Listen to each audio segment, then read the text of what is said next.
नियतं संगरहितम् अरागद्वेषतः कृतम् अफलप्रेप्सुना कर्म यत्तत् सात्विकमुच्यते।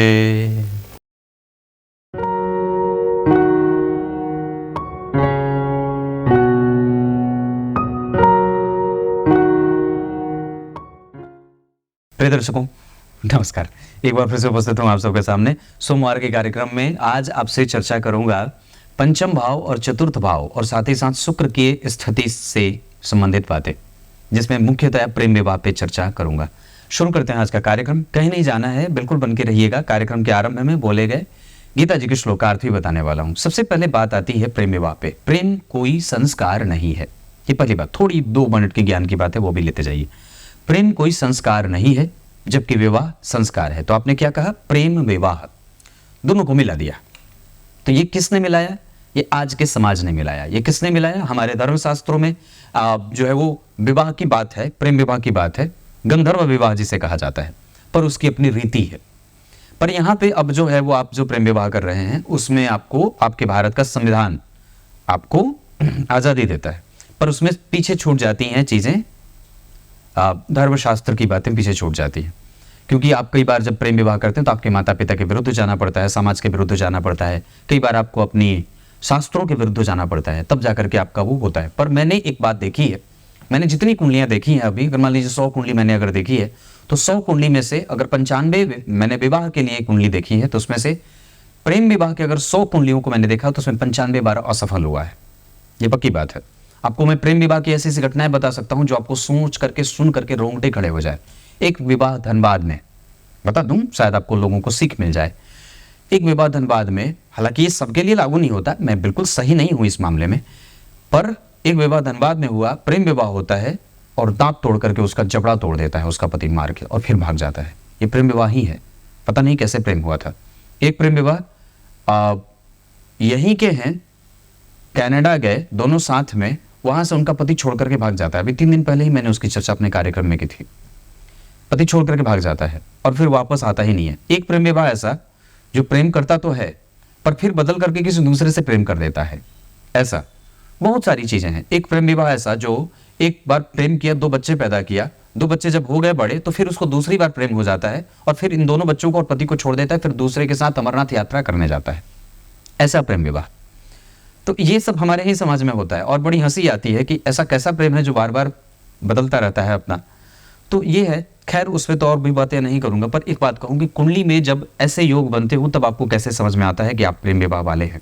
जब जन्म कुंडली के पंचम भाव के अधिपति और जन्म कुंडली के चतुर्थ भाव के अधिपति, ध्यान से समझिएगा, मुझे देखिए, जब जन्म कुंडली के पंचम भाव के अधिपति और जन्म कुंडली के चौथे भाव के अधिपति की युति होती हो, या दोनों एक साथ बैठे हों, या ये दोनों बहुत ही ज्यादा सन्निकटता से एक दूसरे को प्रभावित करते हों, मतलब एक दूसरे को देखते हों, और जन्म कुंडली में शुक्र बलवान होकर के बैठे हों, मतलब शुक्र बली हो, मतलब या तो वो मीन राशि के हो, या तुला के हो, या वृषभ के हो, या शुभ ग्रह के संग बैठे हो, या किसी शुभ ग्रह से दृष्ट हो, या अपने परम मित्र के संग बैठे हो, या परम मित्र से दृष्ट हो, तो ये विवाह प्रेम विवाह का प्रत्युत्तर देता है।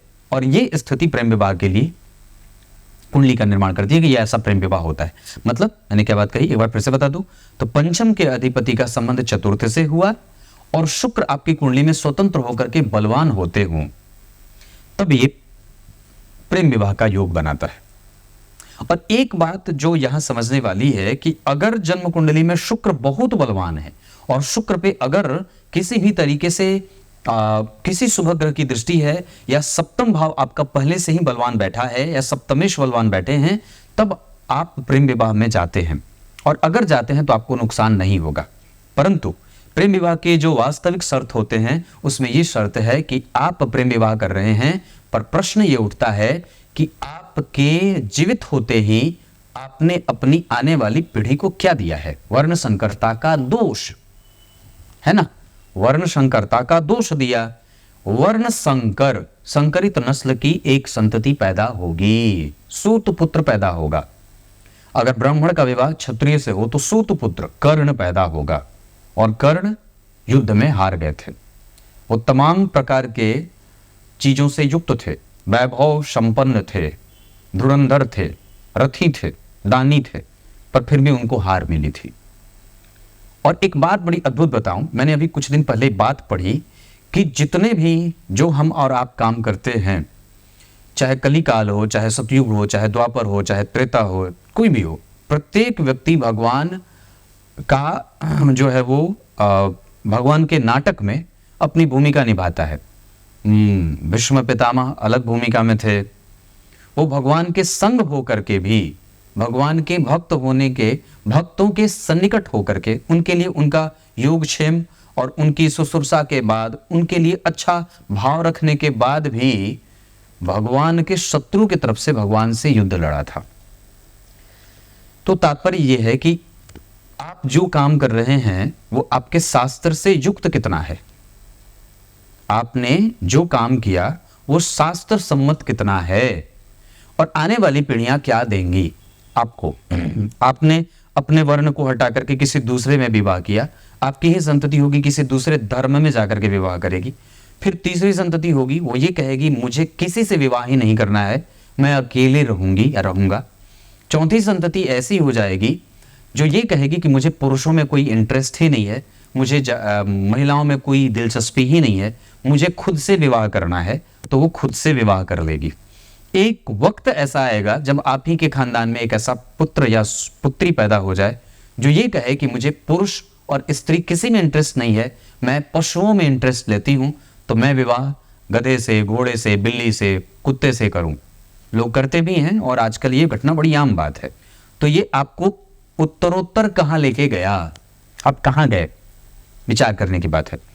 तो एक ऐसा काम जो आपको निरंतर नीचे लेके जा रहा है और एक ऐसा काम जो आपके उत्तरोत्तर वृद्धि की बात करता है, तो चयन आप किसका करते हैं, ये प्रश्न है। दूसरा कि जब आप प्रेम विवाह करते हैं और उसमें आपके माता पिता की राजगी भी होती है, नाराजगी ना होकर के राजी होकर के, अगर वो खुश होकर के विवाह कर लेते हैं, और जब उनका देहावसान होता है और जब वो पितर बनते हैं तब वो आपके हाथों से तर्पण मांगेंगे। तो जब आप गया पिंड देने जाएंगे तो वो आपके हाथ से तर्पण लेंगे ही नहीं, क्योंकि तब आप उनके तर्पण का जो अधिकार है वो आपके हाथ से जा चुका होगा, क्योंकि आपने पहले ही अपने वर्ण का उल्लंघन किया है, अपने वर्ण को उल्लंघित करके किसी दूसरे के यहां विवाह किया है ना। तो हमें जो काम, एक बात और भी है, एक बड़ी अच्छी कुंडली आई थी, झा जी की कुंडली थी बिहार में, वो जातिका थी। उन्होंने कहा कि पंडित जी मेरी कुंडली मैच कर दीजिए। मैंने कहा बिल्कुल मिला दूंगा। कुंडली मिलाते मिलाते उनसे वो व्यक्ति, वो मोहम्मदन थे, मुसलमान थे वो, तो उन्होंने जो मुझे कुंडली दिखाई, मैंने कहा कि ये व्यक्ति ठीक नहीं है, उनकी कुंडली में ग्रह अच्छे नहीं बैठे थे। तो मैंने कहा कि नहीं, ये इससे विवाह आपका नहीं हो सकता, पर उन्होंने मुझे बताया नहीं था कि वो मुसलमान है या ऐसा जैसा कुछ। मैंने कहा कि इसके साथ आपकी शादी नहीं हो सकती, ये कुंडली ठीक मैच नहीं कर रही है। तो उन्होंने बड़ा बिफर गई, वो मुझे उल्टा भी कहा कि पंडित जी आप लोग तार्किक नहीं होते, आप ज्योतिषी होकर के कैसी बात करते हैं, समाज कहाँ चला गया। मैंने कहा कि ये आप देख रहे हैं कि समाज कहाँ चला गया, मैं अभी भी अपने शास्त्र के साथ बैठा हूँ, अपने ग्रंथ के हिसाब से बैठा हूँ। आप आगे निकले हैं, इस वजह से आपको लगता है कि मैं पीछे हूँ, पर मैं पीछे नहीं हूँ। अब जब बात होती गई तो उन्होंने कहा कि पंडित जी ये मुसलमान है, और मैंने कहा कि ये व्यक्ति ठीक नहीं है, ये आपका लाभ उठा रहा है। बाद में पता चला, उन्होंने अपने मुंह से बात कही कि पंडित जी इनकी 2 शादी पहले हो चुकी है, मैं इनसे ट्यूशन पढ़ती थी, मैं इनके यहाँ पढ़ने जाती हूँ, इनकी 2 शादी पहले हो करके तलाक हो चुका है। हमने कहा अरे मूर्ख लड़की, तो कम से कम ये बात मुझे पहले बताती, जो मैं बात कब से कर रहा हूँ, कम से कम ये बता देती। और ये बात कितनी सही थी कि मैं कब से रटे जा रहा हूँ कि नहीं ये ठीक नहीं है, इसकी कुंडली अच्छी नहीं है, और साथ ही साथ आपकी कुंडली के साथ मैच भी नहीं है, ये व्यक्ति भी ठीक नहीं है। अब तो आपको विश्वास हो गया होगा कि ज्योतिष कैसे बता सकता है, 1000 किलोमीटर दूर बैठ के मैं ये बात जब कह रहा हूँ। तो फिर भी पता नहीं उन्होंने किया कि नहीं किया, पर ये बात उनको सच्चे में अर्थ में पता चल गई कि हाँ सच में ज्योतिष शास्त्र में इतनी शादी, इतनी नेत्र इसकी चपल है। तो कहने का अर्थ है कि आप जब कभी भी प्रेम विवाह करते हैं तो आपको उल्लंघन नहीं करना है सीमाओं का, है ना। ये प्रेम कैसा होता है पता नहीं, कई बार कि अभी कुछ दिन पहले ही कुंडली देख रहा था, 1998 के या 99 के या 95 के लड़के थे, और लड़की जो है वो जिससे उनको प्रेम हुआ है वो उनसे 15 साल छोटी है, तो 10 साल छोटी है, 10-12 साल छोटी। तो सोचे 1999 का जब खुद लड़का है तो 10 साल छोटी लड़की कितने वर्ष की होगी। ये प्रेम ऐसा है, तो आपको ये कहाँ लेके जा रहे हैं? हमारी बुद्धि कितनी अविकसित होती जा रही। पर ये कुंडली के योग हैं, हमारे शास्त्रों में सब विषयों पर चर्चा की गई और उन्हें करने के साथ साथ उनकी मनाही भी की गई है कि ऐसा करना है तो इसके साथ इसका अध्ययन भी आवश्यक है। अब आइए गीता जी के श्लोकार्थ बता देता हूँ। गीता जी के 18वें अध्याय के 23वें श्लोक में भगवान ने बात कही है, जो काम या जो भी कृत्य शास्त्र से युक्त होता है वो सात्विक माना जाता है। इसी वजह से मैंने आपको ये प्रेम विवाह वाला कार्यक्रम बनाया था, क्योंकि गीता जी के श्लोक के हिसाब से मुझे ये विषय मैच करता हुआ नहीं गया कि आपका काम शास्त्र सम्मत कितना है, आपके विवाह को हमारे शास्त्र ने कितना प्रमाणित किया है, आपके विवाह को हमारी शास्त्रों ने आज्ञा कितनी दी है, आपके विवाह को हमारे पूर्वजों ने कितना अलंकृत करके उसे अभिषिक्त किया है। प्रश्न उठता है, क्योंकि आप जो कर रहे हैं वो सिर्फ आप ही को प्रभावित नहीं करेगा, आपके माता पिता, आपके समाज, आपके गांव, ग्राम, देश, क्षेत्र सबको प्रभावित करेगा। प्रश्न ये उठता है कि आपके द्वारा किया गया कृत्य आपके आने वाली संतति और पीढ़ियों को कितना प्रभावित करने वाला है। मैं मना तो नहीं करूंगा क्योंकि मेरी चलने वाली नहीं, पर फिर भी अगर ये योग है और ऐसी चीजें हैं तो फिर हमारे धर्मशास्त्र में इसकी भी बात की गई है कि आप जो कर रहे हैं वो आने वाले समाज को हम देख के आ रहे हैं। क्लियर है? तब तक के लिए बहुत बहुत नमस्कार।